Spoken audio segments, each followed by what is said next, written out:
영원합니다. 시편을 설교할 거니까 시 한 편 소개해 드리겠습니다. 정호승 시인의 막다른 골목이라는 시인데요. 막다른 골목에서 울다 돌아 나온 사람들은 모르지 그곳이 막다른 골목이 아니었음을.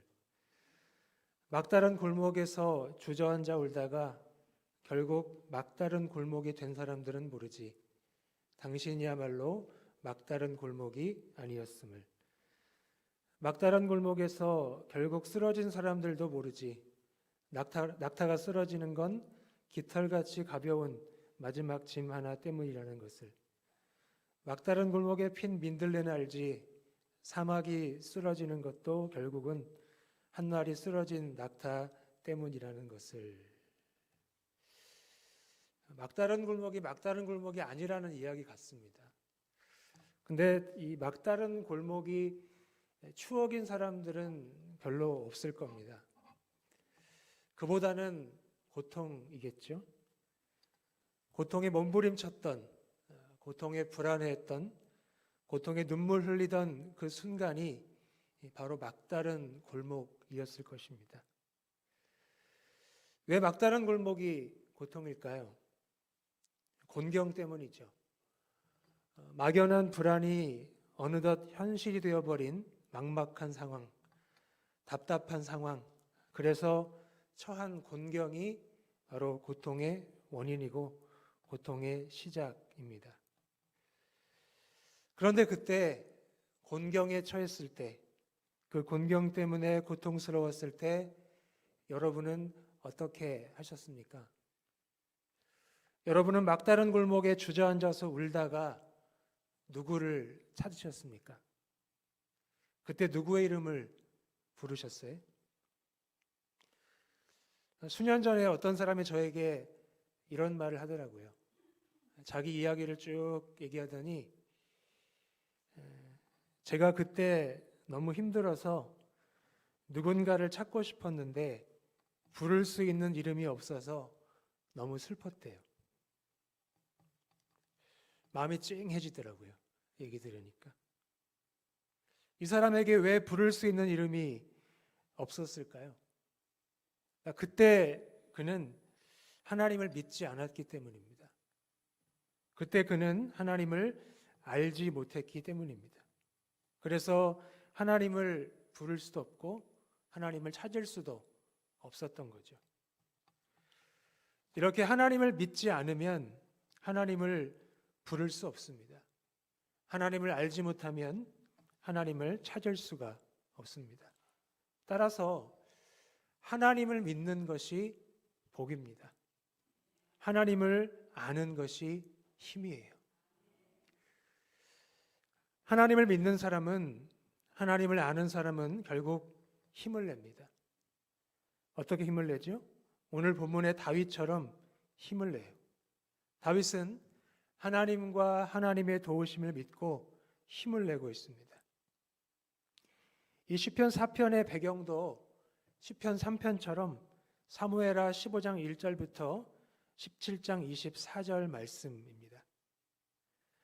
이스라엘의 왕이었던 다윗이 아들 압살롬을 피해 도주하는 상황이죠. 그는 이틀 밤에 걸쳐서 지금 야반 도주하고 있습니다. 아들에게 쫓긴다, 상상하기 어렵죠. 다윗은 왕의 자리에서 쫓겨나 외적 위협에 쫓기고 있습니다. 다른 사람도 아니고 아들에게 쫓겨 다니는 도망자 신세입니다. 따라서 그에게 찾아온 밤은 쉼이 아니라 서러움일 겁니다. 서글픔일 거예요. 그러나 다윗은 이 소명을 받은 사람으로서 정체성 상실의 위기를 극복하려고 합니다. 어떻게 하죠? 하나님께 기도함으로써 현실에 직면할 용기를 얻으려고 합니다. 다윗이 보여주는 기도는 자포자기적 현실 수긍을 거부하는 믿음의 행동입니다. 다시 한번 말씀드릴게요. 기도는 자포자기적 현실 수긍을 거부하는 믿음의 행동입니다. 한번 따라해 주시겠습니까? 기도는 자포자기적 현실 수긍을 거부하는 믿음의 행동이다. 이렇게 기도하시기 바랍니다. 시편 3편 1절 2절에 보면 다윗을 편들어주는 사람이 거의 없습니다. 그만큼 패색이 짙죠. 우리 3편 1절 2절 한번 읽어볼까요? 여호와여 나의 대적이 어찌 그리 많은지요 일어나 나를 치는 자가 많으니이다. 많은 사람이 나를 대적하여 말하기를 그는 하나님께 구원을 받지 못한다 하나이다. 지금 다윗은 대장이 아닙니다. 패장이죠. 그래서 다윗은 굉장히 의기소침해 있습니다. 하지만 절망에 빠져 자신을 스스로 포기하진 않습니다. 포기하지 않고 하나님께 기도합니다. 첫째 날 밤에 다윗은 이렇게 기도합니다. 먼저 시편 3편 3절에서 다윗은 구원의 하나님을 찬양하며 기도하고 있어요. 하나님의 진리를 새롭게 깨달으며 기도합니다. 3편 3절 보시면 여호와여 주는 나의 방패시요 나의 영광이시요 나의 머리를 드시는 자이시니이다. 아멘. 자, 다윗이 깨달은 하나님이 어떤 분입니까? 하나님은 나의 방패시고 나의 영광이십니다. 보호자이시며 구원자라는 말씀이죠. 또한 시편 3편 7절에서 다윗은 하나님께 도움을 요청하며 기도합니다. 하나님의 승리를 여전히 신뢰하며 기도하고 있죠. 7절 한번 보시겠습니까? 여호와 일어나소서 나의 하나님이여 나를 구원하소서 주께서 나의 모든 원수의 뺨을 치시며 악인의 이를 꺾으셨나이다. 아멘. 자, 하나님은 어떻게 승리하십니까? 하나님은 원수를 능가하십니다. 그리고 악인을 제압하십니다. 악인의 이를 꺾으신대요. 강냉이를 터시는 거죠. 속된 말로. 이렇게 다윗은 자기 목소리로 하나님께 부르짖습니다. 그러자 하나님이 그의 성산에서 응답하시죠. 그래서 다윗이 은혜를 소망하게 하십니다. 3편 3절에서는 도우심의 은혜를, 3편 5절에서는 붙드심의 은혜를, 3편 8절에서는 베푸심의 은혜를 소망하게 하십니다. 그리고 둘째 날 밤에 다윗은 절망에 빠져 스스로 포기하지 않습니다. 그는 신세 한탄을 하지 않아요. 그럼 어떻게 합니까? 약간 워드 플레이를 해서 신께 한탄합니다. 참 신이신 이스라엘의 하나님께 탄원합니다. 하나님께 도움을 요청하면서 하소연하는 거죠. 우리 사편 1절을 보겠습니다. 내 의의 하나님이여 내가 부를 때 응답하소서 곤란 중에 나를 너그럽게 하셨사오니 내게 은혜를 베푸사 나의 기도를 들으소서. 아멘. 자, 왜 이렇게 기도합니까? 아까도 말씀드렸듯이 다윗은 하나님과 하나님의 도우심을 믿기 때문입니다. 그는 하나님의 진리를, 하나님의 승리를 믿고 있고요. 더불어 하나님의 공의를 믿고 있습니다. 그래서 그가 내 의의 하나님이여 라고 기도하고 있는 것입니다. 다윗이 부르는 하나님은 의로우신 나의 하나님이에요. 내 무죄를 밝혀주시는 하나님이십니다. 내 권리를 찾아주시는 하나님이세요. 다시 말해 다윗이 도움을 요청하는 하나님은 정의를 이행하시는 공의의 하나님이십니다. 공의가 뭐냐? 청교도 신학자 조나단 에드워즈에 의하면 이 공의라는 말은 성경에서 언약에 대한 하나님의 신실하심을 가리키는 뜻으로 매우 빈번하게 사용이 된다고 합니다. 우리는 공의와 언약에 따른 자비를 동일한 것으로 이해할 수가 있어요. 그러므로 하나님의 공의를 믿는 다윗의 기도는 언약을 따라 신실하게 자비를 베풀어 달라는 간곡한 요청입니다. 공의가 원인이라면 구원은 결과이기 때문입니다. 그러니까 공의 때문에 구원이 일어난다는 것이죠. 다윗이 부르는 하나님은 언제나 신실하신, 참으로 신실하신 분이십니다. 따라서 그는 곤란 중에 나를 너그럽게 하셨던 과거의 일처럼 현재에도 같은 은혜를 베풀어 달라고 기도합니다. 자신을 불쌍히 여겨서 막다른 골목 같은 지금의 상황에서 벗어나게 해달라고 기도합니다. 처음에 말씀드렸듯이 막다른 골목은 고통입니다. 곤경 때문이죠. 처한 곤경이 고통의 원인입니다. 그리고 한번 시작된 고통은 잘 끝나지 않아요. 빨리 끝나면 좋겠는데 잘 끝나지 않더라고요. 기도해도 쉽게 끝나지 않더라고요. 그때 참 절망스러운 마음이 생깁니다. 어쩌면 다윗도 이 막다른 골목에 주저앉아 울었는지도 모릅니다. 서러움과 서글픔 때문에 속으로 울고 또 울었는지도 모릅니다. 여러분들에게도 남모를 아픔이 다 있으시겠죠? 어쩌면 다윗의 마음을 충분히 이해하실 거라 믿습니다. 그러나 다윗의 눈물은 절망이 아니라 절박함이에요. 간절함입니다. 비록 그의 인생이, 그의 세월이 하수상하지만 그의 통곡은 하나님과 하나님의 도우심을 믿는, 하나님의 자비를 의지하는, 하나님의 공의와 구원을 신뢰하는 소망의 하소연이기 때문입니다. 그렇다면 그 소망이 구체적으로 뭘까요? 그것은 그가 부르는 내 의의 하나님이 그의 무죄를 밝혀주시고 그의 권리를 찾아주시는 겁니다.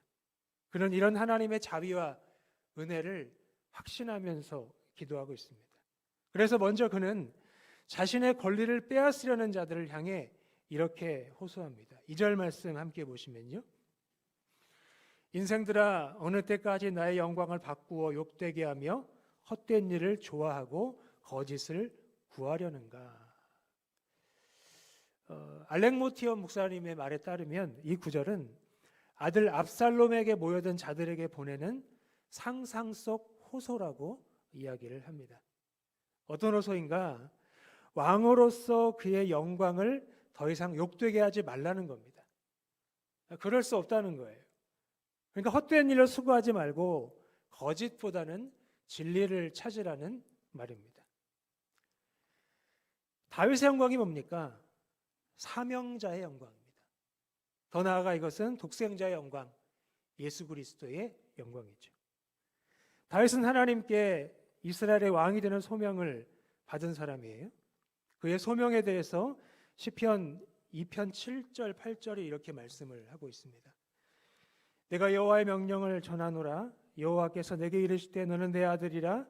오늘 내가 너를 낳았도다. 내게 구하라. 내가 이방 나라를 내 유업으로 주리니 내 소유가 땅 끝까지 이르리로다. 아멘. 따라서 나의 영광을 바꾸어 욕되게 하지 말라는 다윗의 호소는 개인을 향한 모욕인 동시에 하나님을 향한 모독이라는 것을 경고하고 있는 겁니다. 그래서 그 일이 헛된 일이고 거짓이라는 거예요.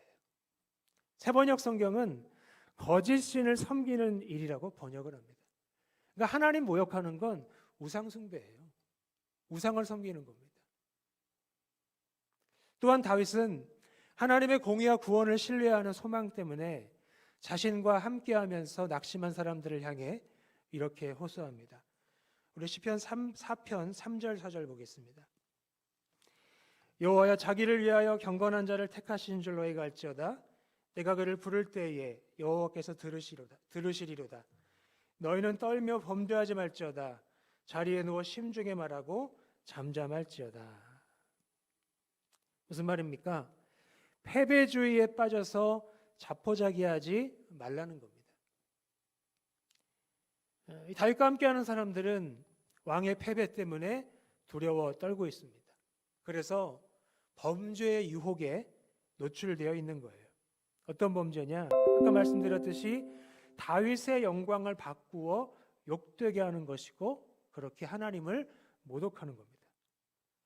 그래서 다윗은 이렇게 말하죠. 너희가 알지어다. 무엇을 알라는 거죠?